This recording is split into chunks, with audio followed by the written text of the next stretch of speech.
November 20th marks the 16th anniversary of Transgender Day of Remembrance. My name is Joe Caldwell.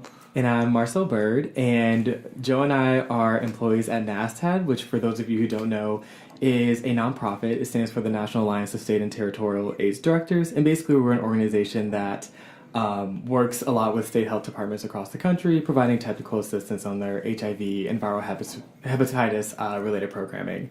So basically Joe and I are here today just to talk about the Transgender Day of Remembrance, essentially to kind of expound on like our thoughts on this day, like what's kind of going through our minds, and also just to serve as a call to action for how to, prevent, continued like harassment and killings of trans people going forward. I will position the conversation by saying this. Joe and I are both cis men. So the thing is, we are definitely approaching this conversation from a lens of privilege, and we're by no means trying to, represent trans people or speak over them in any sense. This is more so from the lens of allyship. And so, we just wanted to have a conversation with you all and just, kind of talk about what's going on with our minds right now. So I'm so happy you said that too, Marcel. I mean, I think that we want this to be a call to action. We have a lot of health departments hopefully listening in on this, maybe some people who found us on our Facebook or Twitter, but this is going to be coming out the day after Trans Day of Remembrance, and we really want folks to be able to really reflect on what this day means for the community. Look forward to the International Trans Day of Visibility next spring in 2017, and just use this as an opportunity to sort of reflect and think about how we can engage folks who are often left into the margins. Yeah, absolutely. Cool. Marcel, I'm just sort of curious, I think as we reflect on this day, I'm just sort of curious what TDOR, as we say, Trans Day of Remembrance, means to you, and sort of what's going through your mind. So one, I guess in terms of what's going through my mind is just like for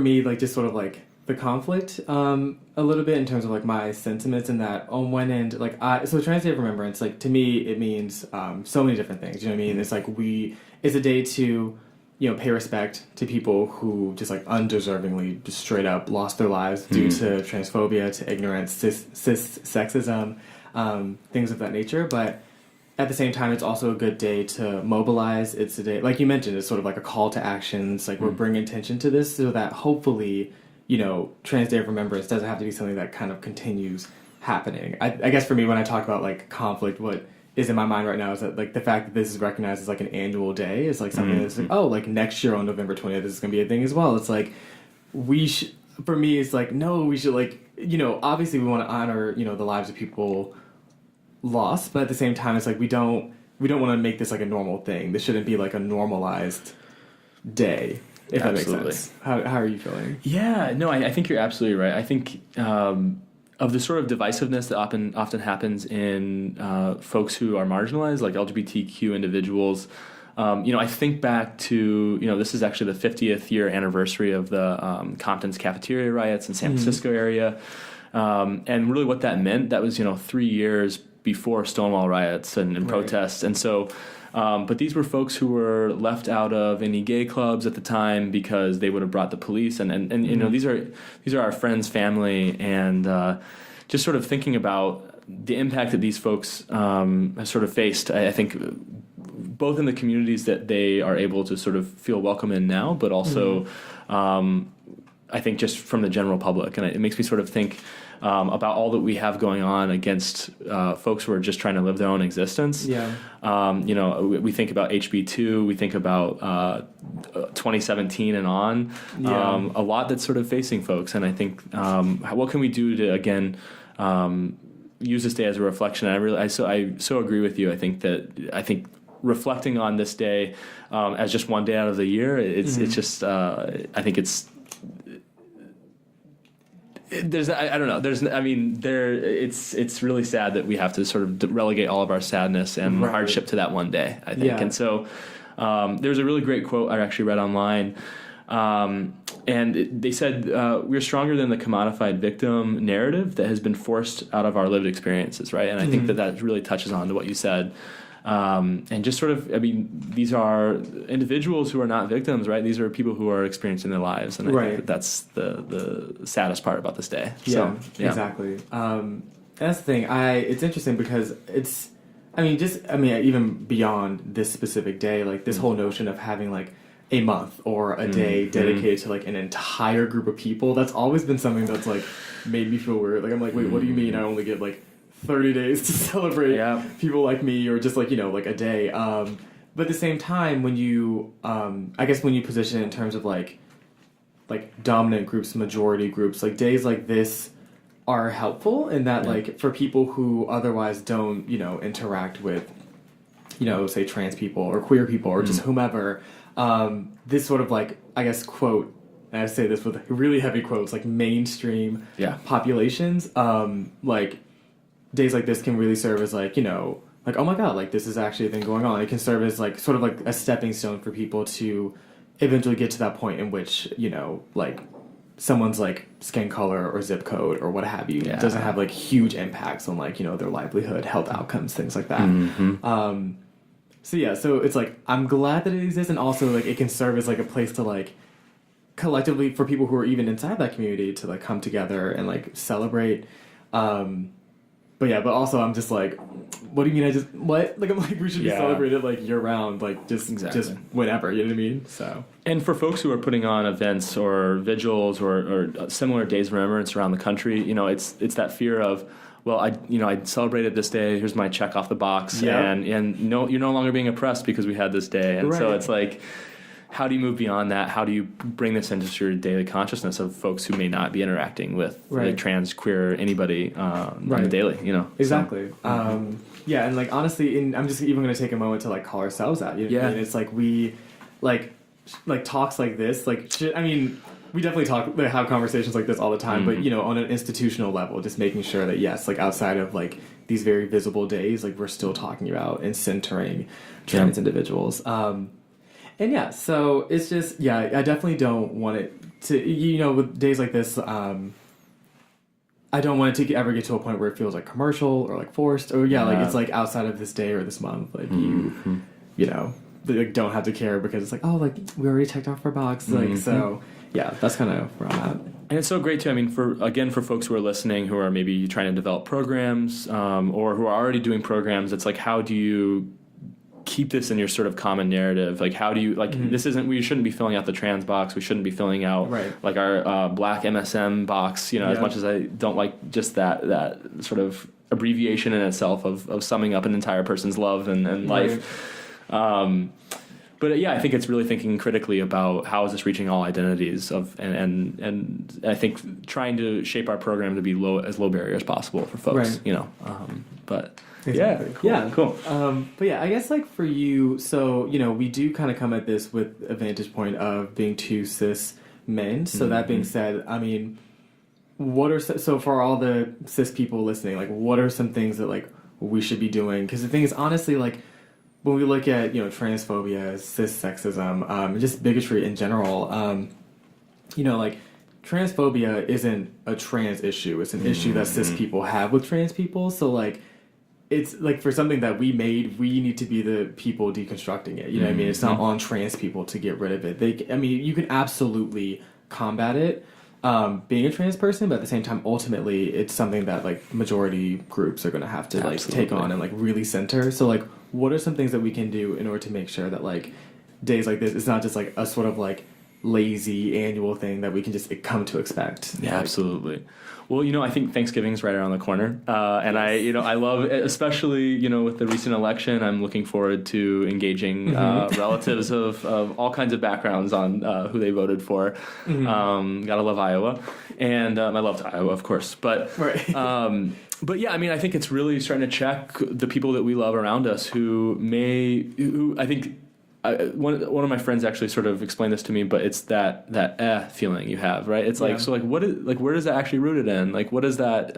Is it your own self-discomfort? Is it ignorance? Is it just having never met a transgender person, genderqueer person?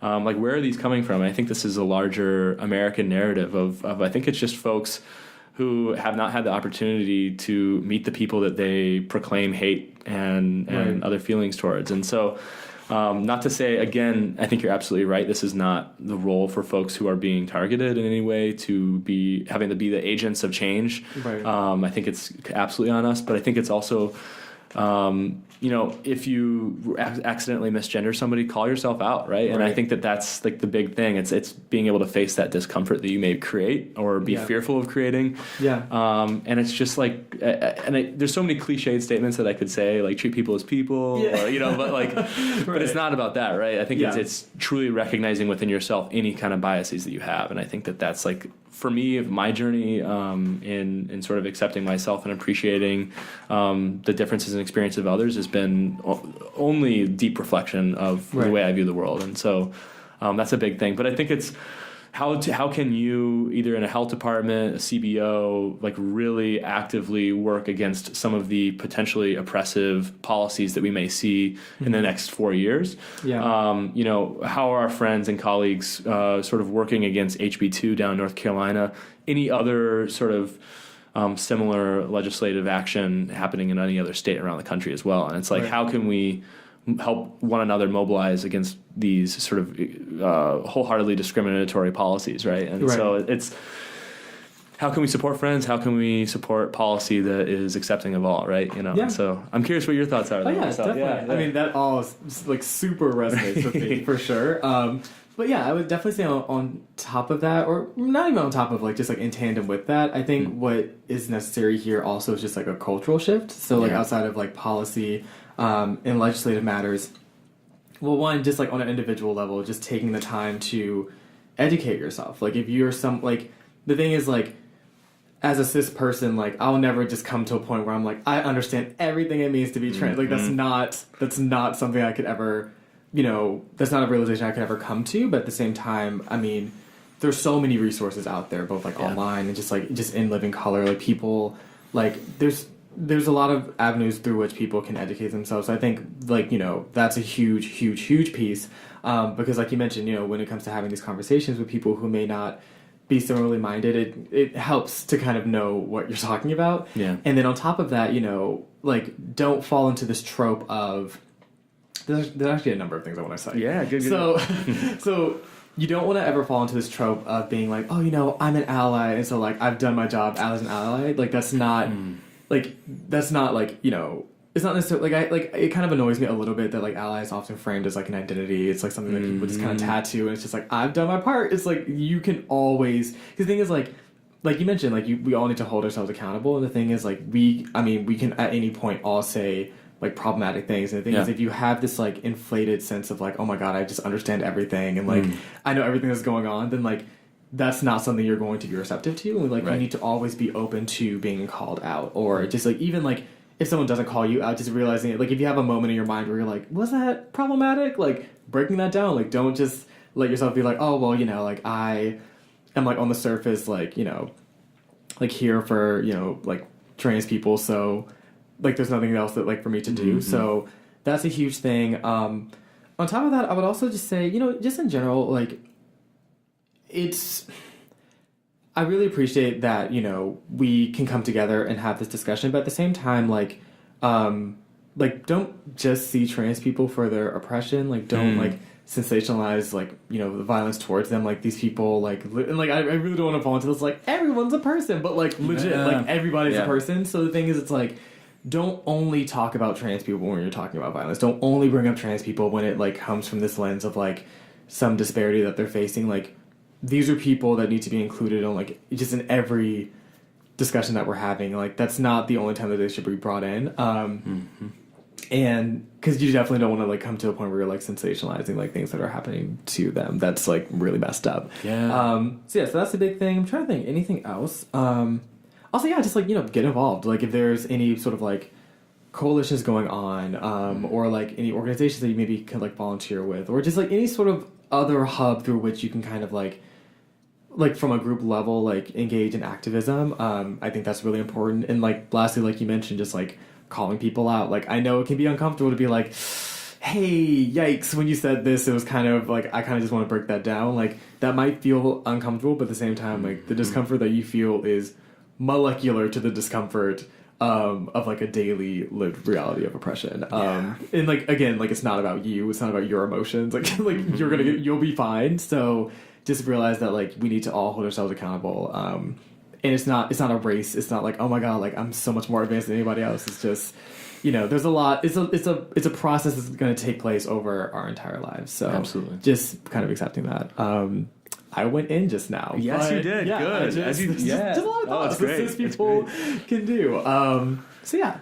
Yeah, I think especially within the public health world, and even more specifically in the HIV world, right? Like we get so stuck in pathologizing transgender, right? And like it's I think from not even to call agencies out or anything, but when we're tracking people who are men as women and people who are women as men, or as MSM, but when you're really a trans woman, and so that's very problematic, and I think it completely affects. And this is sort of, again, I don't want to say common sense, right? But it should be, it's like don't you sort of see this as hurtful or pretty problematic, Right. But it's also in our own narrative, in the HIV context, when the first thing that sort of I think for so many people that pops into their minds in the HIV world was, if you hear black trans woman, you may think 50% prevalence, right? And it's like,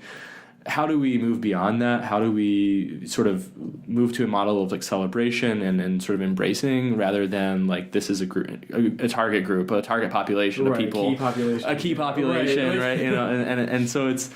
I think it's just really, again, trying to think of all of our policies, practices, programs as an all people approach, right? And they, although some do need to be targeted for specific situations, it's really difficult to sort of approach this larger health system as being more inclusive and exactly. Yeah, I don't know. I wish we had some like hard action items for everybody. I think that's the thing. It's like, I don't want to sort of jump right into health departments, but like, what can our audience specifically do, who are designing these programs, do to engage these populations? And even in that statement, it answers the exact problem. So it's like, what do we do? And I wish I had an answer, and I wish that I think it's perfect what you said earlier, though. Like, I don't think we necessarily can provide these answers. I think it's so important that we bring the voices of those most affected, which are transgender people, to this. We need to be hiring folks who have this lived experience. We need to bring these people to the forefront